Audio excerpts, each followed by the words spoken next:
Welcome to the Speaking Podcast. You can find all our episodes on speakingpodcast.com. We're also on BitChute and YouTube as Speaking Podcast. I also have the Awakening Podcast, the Learn Polish Podcast, the Meditation, and a new crypto podcast, and all can be found on roycollin.com. Today, my guest, please welcome a brand clarity expert, as you can see, Suzanne Tulien. Thanks, Roy. So great to be here with you guys. So, I always like my guests to introduce themselves to the audience because it's a lot better than me scripting something. So you might let the audience know who's Suzanne. Suzanne Tulien is a owner of a company called Brand Ascension, and I am a brand clarity expert, author, and speaker.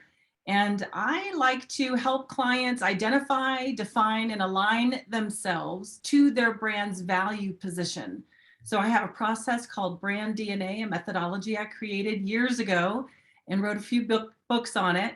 And I help these companies really unpack and flush out those attributes that make them who they are and name them, and then step into that through alignment processes, through their culture, their leadership, their systems and processes. And I also work with speakers. I train speakers to become a speaker brand. And I've got, I'm a certified trainer. So the way I train speakers is really unique. I give them tools to enlist, equip, and engage their audiences to want more of what they have. And, really deliver and transfer information into the hearts and minds of their audiences. So I work with solo professionals as well, and mostly those who are consultants and speakers and practitioners who want to get out and speak on stages and deliver their expertises. Excellent. So before we delve into that, which I'm really interested in, you might let people know, before you were training the speakers, when you were a young girl, like what was your journey for speaking? Were you shy, or were you, very confident? I would say I was probably more confident than I was shy. I felt like I had something to say, and I felt growing up I wasn't really listened to. So I think that made my determination a little bit more strong. And when I went into to train, to learn how to train, and I did that because when I started my company, I knew that this process I created or co-pioneered had to be done in a very experiential way. And I really wanted that. I wanted more minds and hearts to be bought in to the process. And that's the only way the process would really work. So I had to figure out, how can I do this very experientially and really get the buy-in necessary for them to own it and do it and implement it. So I got trained to be a certified level 2 trainer. And I realized that was the way I was going to consult and actually deliver my expertise to my clients. Excellent. So, yeah. We've got listeners that are seasoned pros, and we've got people that are kind of hiding that want to be a speaker. So how would you train the speaker? So I have a workshop. It's a really fun workshop I do on a quarterly basis. I do it live because it just doesn't lend itself to online virtual training. You have to kind of be there to get the energy, and we do a lot of role playing and fun activities, of course. So it's called Be a Better Speaker, and I start with really helping them identify that they themselves are the brand of their delivery. And it starts actually way before they even get on a stage or in a workshop environment to facilitate their expertise, that they have to really understand who they are and how they actually, their attributes of their own personalities help to deliver the information, right? So that's kind of a process in and of itself, which is the branding piece. But when they realize that they are the brand, then they have to commit to delivering on a promise in a very intangible and tangible way. So when let's say they get booked to speak because of a speaker sheet, right, that has all this detail on it, that detail has to show up in your delivery, right? What you're actually promising has to show up on stage. So you really have to get authentic with knowing who you are in your own delivery. And so that's like a whole podcast in and of itself. But, then I get into these speaker trainer tips that I keep in my back pocket all the time in order to, like I said earlier, enlist the audience, equip them, and then engage them to take action. And so when you do this, you're able to create the most powerful piece in I think what equals successful delivery on a stage or in an environment with people wanting to hear more is what we call coherence.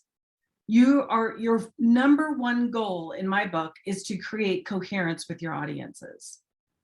And that in and of itself is a technique, and it involves several different steps to get into creating collaboration, creating buy-in, getting them to do things, to own what they're learning, and then take.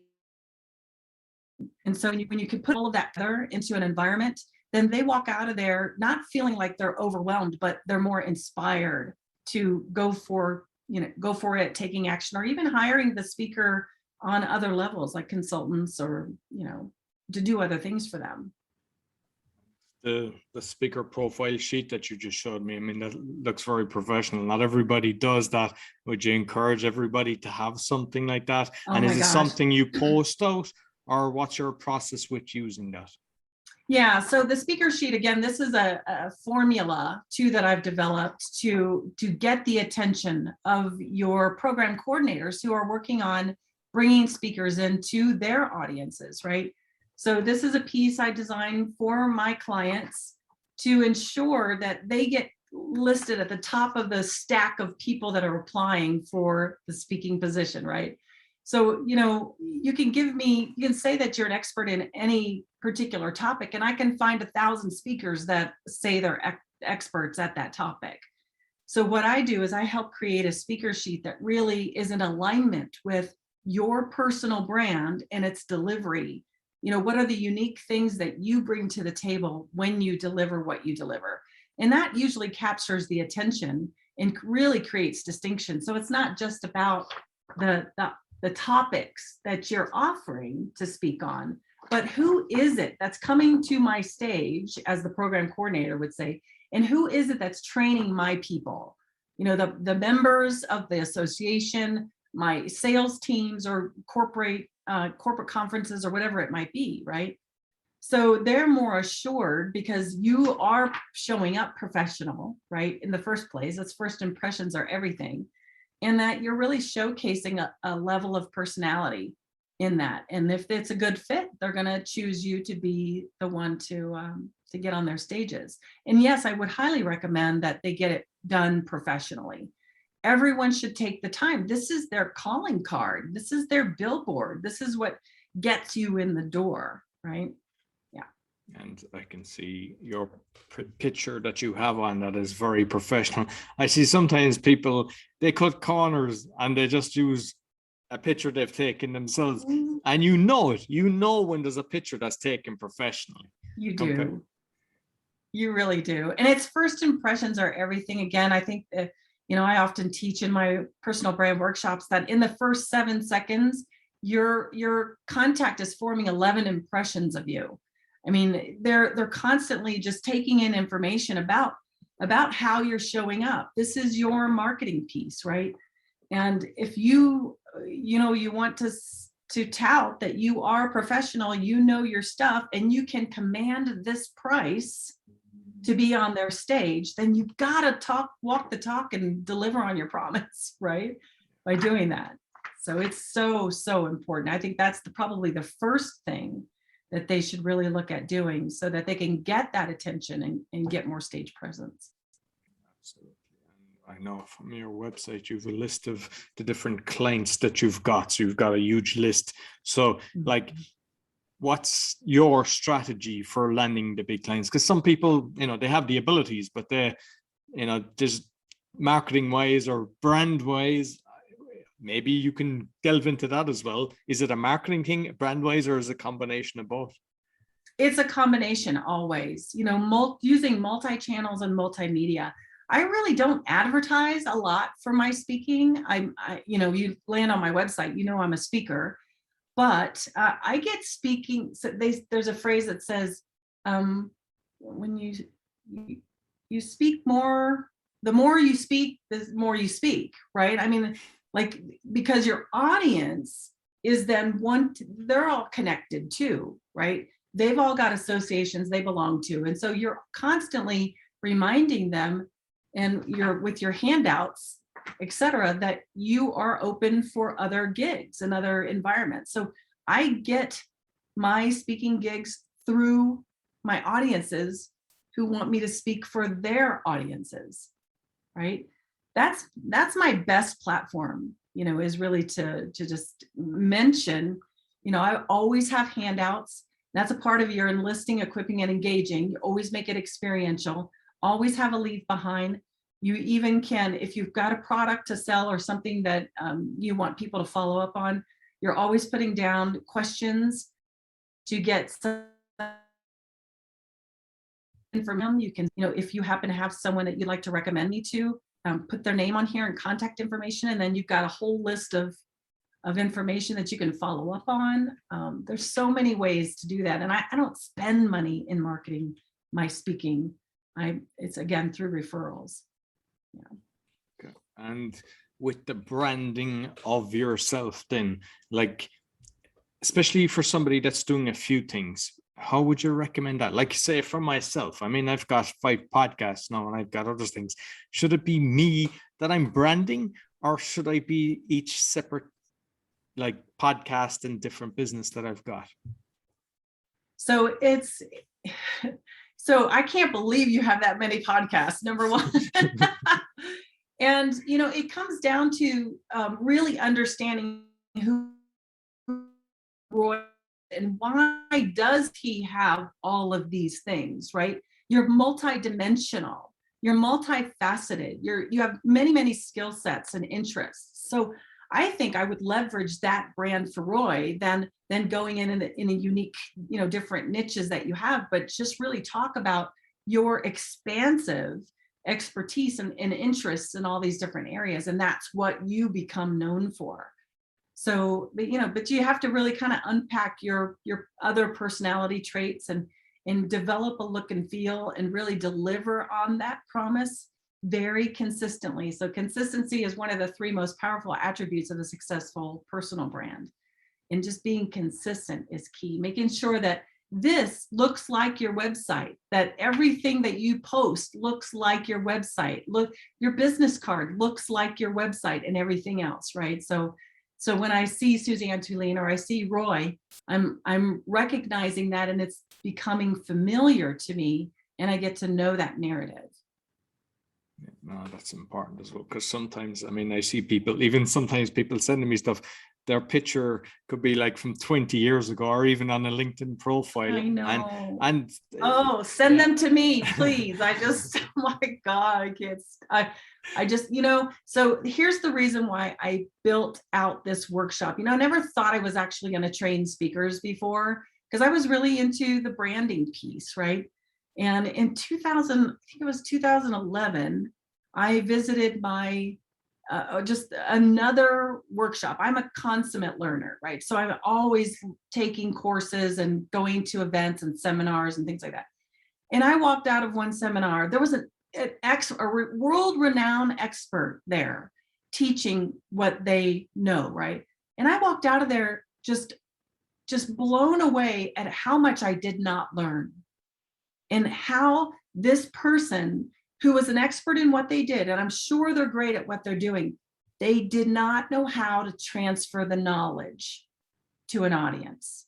And so just because you're an expert at some subject doesn't mean you know how to transfer the knowledge to a group of people.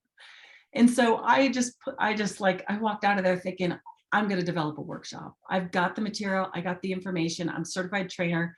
I'm going to teach people how to do this.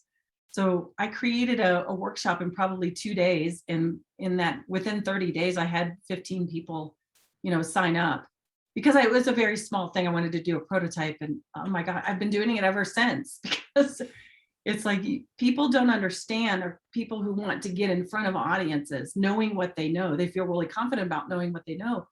But there's a technique, there's an understanding, there's adult learning methodology.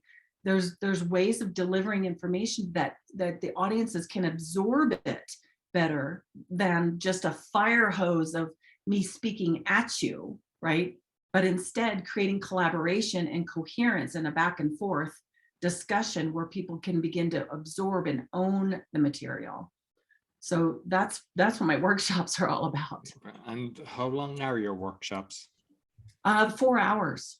So how do you structure it? Do you have a kind of trigger point? Do you have an Excel? How do you actually structure it yourself that, say, the audience don't realize what you're doing? So you're not kind of just thinking off the head, oh, I'm going to do this. Like, how do you break the 4 hours down? So there are 10 plus tips and techniques to enlist, equip, and engage your audiences to want more of what you have. So I structure it by first understanding that there's good news and bad news. The good news is your presentation is going to make an impression. The bad news is your presentation is going to make an impression, right? So, it's realizing that either way, they're going to walk out of there loving what they just heard and excited about what you just delivered to them and taking action, or being blown away like I was that time when I decided I was going to create my own program. And being so overwhelmed with data that I couldn't absorb anything, and walking out of there like, what did I learn? And not taking action, right? So I piece it together and separate it through what I call, state changes. In a PowerPoint, you can create these state changes that go from one topic to the next topic, but your PowerPoint slide has to create a visual state change so that the learner knows that that's over, we have closure, and now we're going into something new. I mean, these are just psychological things that we can do to create breaks in between. I'm constantly asking questions. That's the one thing that I don't think people do enough. Or here's the big mistake that I see all the time. I just want to cover my face, and is when a speaker asks a question and then who answers it? They do. The speaker answers the question himself. And to me, that's a missed opportunity to begin to create engagement from your audiences. They either can't stand the silence, right? Or they want to showcase that they are the expert, and their ego forces them to answer the question so they can showcase their knowledge. But I'm here to tell you, you're not the star on stage. You're not the star. Your audience is the star. And until you can help glean information from them, and then they can show up with their opinions, with their questions, conversations, they won't own what you're saying, right? So that's another little trick that I teach, that is just, it's like night and day when you allow the coherence to begin to happen in that environment. So, is this making sense, Roy? No, I love that trick, because basically if somebody comes away from that, or even during a break, they're then interacting with the other person that has spoke with regarding their question, and they're feeling they've had a great time, and they all relate it back to your workshop. Right. That's true. And it really creates that, if someone touts a question or asks a question in the audience, and someone else has that same question generally, right, but may not have worded it the same way, then I know that there are other people in the audience that feel like I feel, right? And that already begins to create coherence in the audience. And when you can open that up and really allow that to happen, magic happens. I mean, the whole energy shifts, people relax into it more. They start opening up their ears more and listen. You can see people that are sitting in their chairs with their arms crossed, leaning backwards at first, right? Now they're down and they're looking at their handouts, and they're looking at you like this, and they're writing stuff down in your handouts. They're leaning forward. They want to know more. And so then, as a facilitator or a person who can read the audience, that you got them, right? What about awkward audience members? Because I'm sure you've come across that as well. Have you got techniques for overcoming that, or to kind of keep them quiet if they're the ones constantly disturbing you and the rest of the people? Oh yeah, there's lots of techniques, but mostly what I like to do, especially if they're pretty ornery, is you want to make sure all they want to do is be heard. All they want to do is be heard. And so you hear them out. And then you invite them to continue to, if they're being a little defensive and just not happy where they're at, you invite them to exit, so the others can maintain the learning. If this isn't your cup of tea, if this isn't your angle of thought process, rather than being destructive with the audience, I'm inviting you to exit, full refund, whatever, but they want to be heard. They want to be heard. And oftentimes you allow them to tout their voice or their argument or their claim, and you see if there's anybody else in the audience that feels that way, and you just have a little 2-minute conversation, and everybody's satisfied. Okay, great, let's move on. Right? I mean, it's just, you just let it be heard. I love it. Excellent.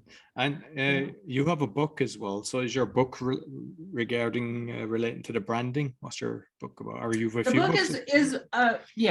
This was my COVID experiment, and this is my other copy here. Personal brand clarity, and this is actually written for the solo professional, and that could include speakers, of course, and consultants and trainers and distributors or practitioners, whoever you are with expertise that want to get on stage. This is how you create, or I would say identify and define your personal brand, so that you're more conscious, strategic, and deliberate on stages in delivering that, as well as with all of your visual pieces, right? It really helps you create a personality or a look and feel to how you want to show up and present yourself that is authentic to who you are.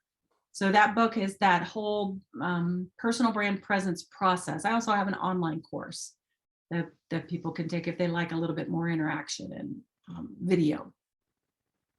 And just on the book there, just for those that are listening, maybe perhaps it's worth watching, but that's a cover that would grab my attention, because sometimes you look at a book and you kind of just, it doesn't grab your attention, but that one does. It's a decent cover. So I presume there was a good bit of thought went into how you can grab someone's attention just doing that. Yeah, we went through a couple of cover iterations, but this is really about sparking idea, conversation, and thought based on being memorable and memorability and unique. So yeah, it's what we landed on. It's pretty powerful. I like it too. Thank you.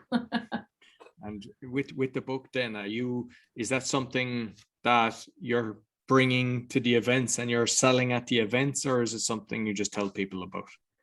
No, I definitely bring books to the events for sure. And oftentimes if I've got a corporate gig, my books will be a part of, let's say there might be 80 people showing up in a corporate event, and then I'll offer, after I get the speaking fee figured out, I'll offer, books at a certain rate that they can buy on top of that fee.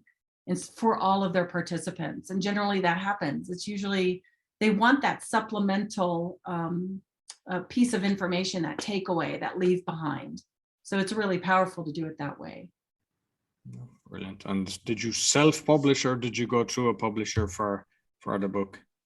For this one, I went through a publisher, and it's on Amazon. My first book, we did a hybrid of self-publishing and a little bit of help with editors and that sort of thing. And that was over 10 years ago. That was Brand DNA. That just speaks to companies with employees who want to unpack their brand and really get clear on it and then align with it. But yeah, this one I went through my publisher. I'm with them. I've been with them for about a year now, and it's doing well. And I'm getting a lot of podcast interviews and talking a lot about the book. And this was my COVID project. I wrote this over COVID. So it just kept me busy, that's for sure. And with the experience of doing hybrid and publishing, which model do you prefer? I like the publishing. And now that I said that, I think that with the publisher that I found, I own everything. So it's just the way they operate. They just ensure they're really more like a marketing company to me than a publisher. And since I've been there, done that once before, it was so easy for me to work with them because I knew exactly what needed to be done, and the timeline went really, really well. And I created most of my posting graphics for the book and all of that. So they really helped me get it up on Amazon and help work some marketing through Amazon and then getting a lot of speaking gigs, and while we were in quarantine, I actually went and got certified to be an online trainer just to beef up my credentials. And, I was able to put that on my speaker sheet as well, that I am certified in engagement in creating a really fantastic online learning experience. So that might be something that your members haven't thought of, because delivering online is a bit different than live. And I'm a live stage gal. I just love energy and I love the crowd, but when you're online, it is so different. Right? It feels lonely over here. No, definitely. I mean, I'm used to doing the interviews. The interviews are grand me, but like with the Toastmasters, I mean, I just love meeting all the different people with the clubs that I'm in. And since it went online, our club that I had founded, nobody wanted to. It's just sizzled down now, and we're going to see, are we allowed to meet up again? But I don't enjoy it, and it's different. I labeled a term OMF, online meeting fatigue. And I just delivered a 2-hour workshop for a client because a lot of their employees weren't local. They were all over the place, right? And they came in and I'm like, okay, I got to do this. I'm just doing this one more time. And that's about it. I'm going to take 6 months off, not do any more online trainings because I need to get on stages. It's just, I'm so itching to do that. No, it's because you feel the energy. So what have you learned online? Because I mean, some people have to do it. And what kind of tricks have you learned that you can connect better with the people you're working with? Oh my gosh. Again, always asking questions. I was able to bring that from the live stage into the online environment and definitely utilizing the chat to get those answers. I also think that having a dual screen is super important because you can have your background PowerPoint information and even some scripting or some notes from your PowerPoint, and then your main screen over here. And then you can position all of the chat window, participants, and those types of things. So you can still see other people. You're not just blocked out and all of a sudden you're alone over here. So if I can still see some faces, even if it's not all of them, that helps me a lot as a trainer and speaker. I love doing breakout sessions. I do polls. I pull up the poll window. We set the polls, and that people love that. They love seeing what other people are answering, because you can see the results there, the data results. And again, you can ask them to raise their hands. You can create collaboration with individuals answering questions or telling a story or something like that. There's just so many ways to engage. You can make it as good as you can make it, but I still love the live stage better. Well, I mean, sure. like just all the things you've mentioned, that keeps you engaged because a lot of people don't do that. And like I was on one the other day, and I won't say which one it was just in case the person is listening, but basically I got bored. So eventually I just turned off the camera and then I just disappeared. And whereas if he had done something like that, there's no way I would have disappeared. He would have been, like you say, a poll is interesting. I'm curious what the other people think about this. And so that's important. And just finally, because you mentioned about the online course, like how did you structure that and how did you kind of create it in such a way that that it will be engaging, because some people want to do something similar. Right. So I actually built my course before I wrote my book, which is usually the opposite of what people do. They'll write the book first. But I've been training and doing a lot of mastermind groups for years for personal brands. And so I knew I had the material and I knew what steps I wanted to take them through. So I carved it out into modules, right? And I used because I've been in marketing, communications, PR, graphic design for years before I actually got into the internal brand environment. I had all the skill sets to narrate and do the voiceover, do the filming, and record through Camtasia and PowerPoint myself, and then edit and add anything that I needed in there, and then produce those particular modules myself. So that's because I had the skill set to do that. So I did just break it up into 5 modules so that they were all below 30 minutes. And each of those modules had 1 or 2 activities and a downloadable workbook. So there's handouts, there's workbook items. I did a lot of examples so I could walk the people through what this activity should end up looking like through this example, right? And so that really helps people move forward and not get stuck. I'm the one that shows up in the video. They get to know me and my style, my tone, my philosophy around brand. So I think that was helpful too. They get to know the instructor. They saw me, and I was a cheerleader for them. I would do these little snippets in the very beginning of each module to encourage them. And then at the end, I call them bookmarks, bookends, where you open up with a real rah-rah, like, okay, you're on your next video, blah, blah, blah. You're gonna learn this, this, and this. And at the end saying, I know this is a lot of information, gift yourself the time, put it on your calendar. You're going to be so excited when you get this done, because you're going to reveal this, this, and this. So I'm constantly like their coach, and cheerleader. Excellent advice, because sometimes, people, when they create a course, they're just talking through it and they're given the information, but the way you've said it there, you're breaking it in, and then you're telling them, and then you're congratulating them, and you're kind of saying, look, put in your calendar. That way you feel engaged, you're getting excited, and there's a very high chance you'll complete it, instead of others where you're kind of going halfway through it and you go, not for me, kind of thing. Well, that's what you learn when you become a certified trainer, and I'm certified in accelerated learning, adult learning methodology, and understanding that there are 4 modalities that we learn in. It's the visual, it's the auditory, it's that data processing mode where I've got to take in information and then I got to process it. And then there's the kinesthetic. So you've got to be getting them doing things, right? And transferring the knowledge from their ears and eyes down through their heart and through their arms and into their hands, right? As they're writing out things. So that's going to lock in the information they've learned. And that's what gets them excited and inspired to continue.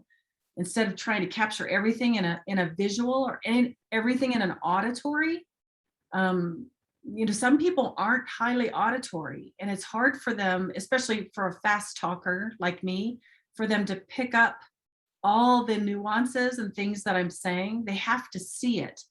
That's one reason why, Roy, I would say, and this gets asked of me a lot, is what do you think about having a PowerPoint or not having a PowerPoint?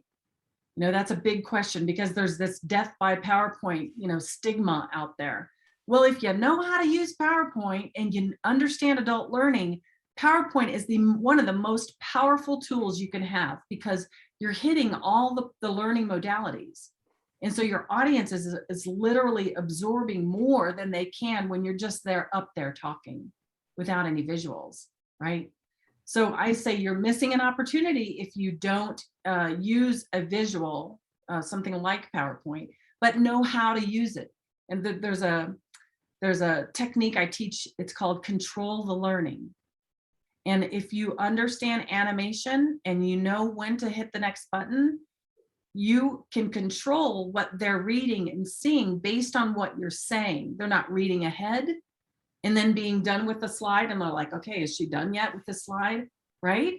You have to control the learning, and there's techniques out there to do that. And so many people don't even get that piece. And that's when I cringe, and when I'm in the audience and I see a slide that's got 15 bullets on it that's open for everybody to read, and they haven't even gotten to the first bullet yet, right? So so many unique techniques that that if you know these techniques, then your whole performance changes.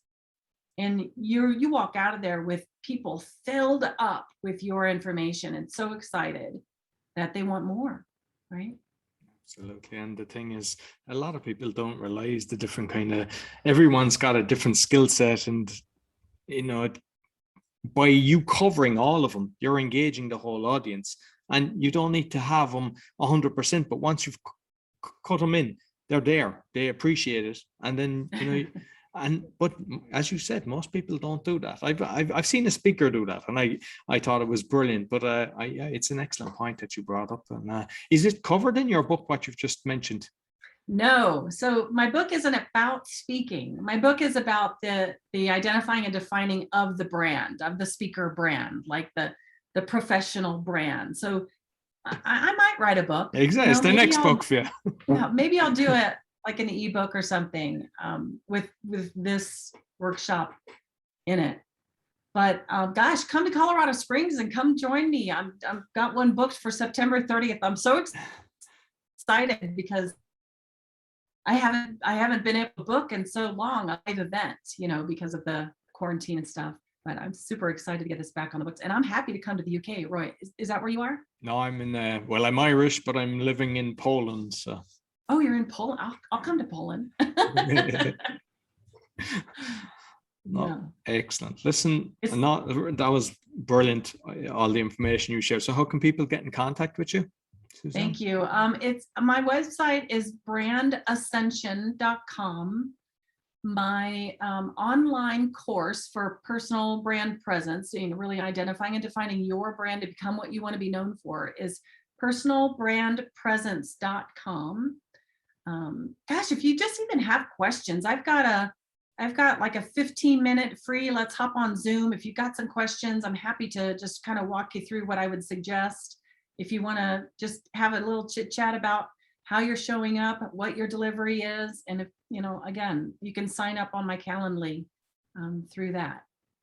Excellent. Yeah, no, sure. I'll cover all the links. I'll put all the links on the podcast description as well as on the video. So listen. I do have a freebie too. I want to mention. It's called your Personal Brand Kickstarter Toolkit. It's on a tab right when you land on my homepage. You'll see Kickstarter Toolkit.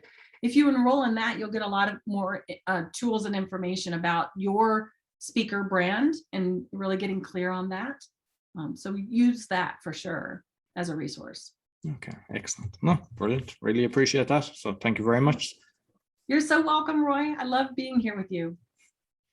So that's all for the Speaking Podcast. You'll find all our episodes on speakingpodcast.com. As mentioned, we're on BitChute and YouTube at Speaking Podcast. Be sure to give us a thumbs up, share with your friends, give us a 5-star review as it all helps. Until next week, take care.